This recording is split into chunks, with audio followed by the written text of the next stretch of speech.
this is Jared Horak for today's RacingDigest.com, and this is going to be my today's Racing Digest video for Saturday, October 7th, 2017. We're going to jump over to Belmont Park to do this one. Last week, we gave out the front runner from Santa Anita. We gave out the winner, Bolt d'Oro, plus the exacta Salamini. And you can find Bolt d'Oro and Salamini on my Kentucky Derby 2018 Contenders video and blog, which you can read at today's RacingDigest.com. I posted both of those on September 25th.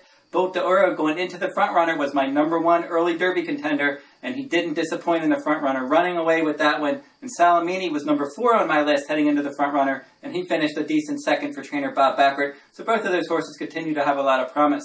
Now right now, #2 on my list, Free Drop Billy, he's going to run in the Breeders' Futurity Stakes at Keeneland on October 7th, but we're going to do the 8th race from Belmont Park for this video. That's going to be the Grade 1 Champagne for 2-year-olds, and they're going to be traveling 1 mile on the main track. Now, 4 horses in this race are part of my Kentucky Derby contenders for 2018, and they're my top 4 in here. I really like these horses, and hopefully, maybe one of the horses is my top contender. A maiden will break his maiden in this race, and that'll be the 7 Bahamian for trainer Simon Callahan. He's 5-1 morning line. In his career debut, he ended up getting a 104 of digest rating. He put blinkers on in that debut. Didn't run a great race at 5 furlongs, but it was an okay effort. Second time out, he really improved. Stretched to 6.5 furlongs at Del Mar. That was in September. And there he got a much better final rating, a 126 final rating. So he really moved up in his second career start. And the horse that beat him that day, he was clearly second, was Salamini, who I just mentioned, finished second in the front runner. So he faced a good horse last time out. He has a lot of promise. They paid $160,000 for Bohamian. His sire, Freedom Child, stands at Country Life Farm in Maryland. I was able to visit Freedom Child a few years ago at Country Life before his first crop came out. Outstanding looking sire. He could end up being a good stallion. We'll see if maybe a Bahamian could become a Grade 1 winner for him. Mario Gutierrez is going to ride for Simon Callahan. They're 3 for 9 together. There's a lot of promise here. I think he's going to move forward again. I like that he improved between 5 and 6.5 furlongs last time. Now he's jumping another furlong and a half further to 8 furlongs. But as I said, this is a one-turn mile. I think this is going to hit him right between the eyes. Now my second choice is going to be also a maiden, #6, Good Magic. They paid $1 million for this one. Curlin is the sire. Hard Spun is the dam sire. In his career debut, not a lot of pace.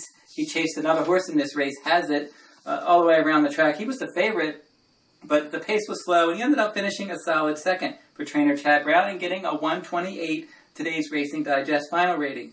Chad Brown has outstanding trainer stats, sprint to route, even though this isn't a route. They're going 1 mile, but he is around 1 turn.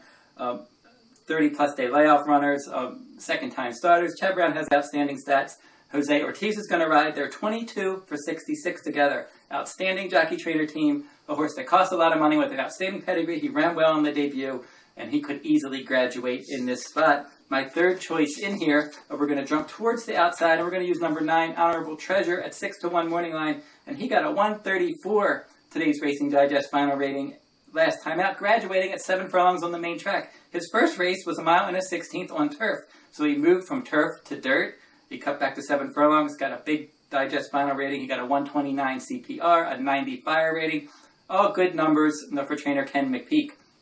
And McPeak, his last 15 starters, 20% wins. So this one has a lot of promise, and he's certainly earned a big number last time. And I'm going to round it out with a horse that I just mentioned as my 4th choice, #11, Hazit.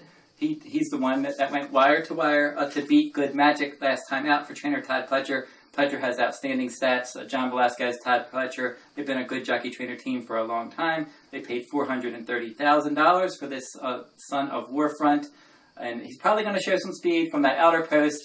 He should probably run a pretty good race here for trainer Todd Pletcher.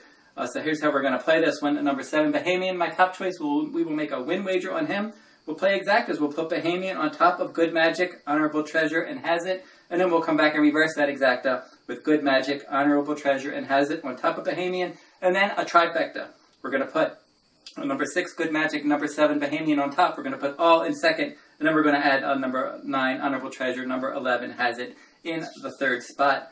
So that trifecta you can play for 50 cents at Belmont Park if you're interested. If you're interested in my full card analysis from Santa Anita Park, you can find that each day at todaysracingdigest.com. And if you're interested in purchasing this complete digest for Belmont Park, you have the Jockey Club Gold Cup, you have the Champagne, you have some other stakes races on that Belmont Park program. You can find that in the product section at todaysracingdigest.com. That'll wrap up this week's video. We'll be back next week with another stakes race from around the country.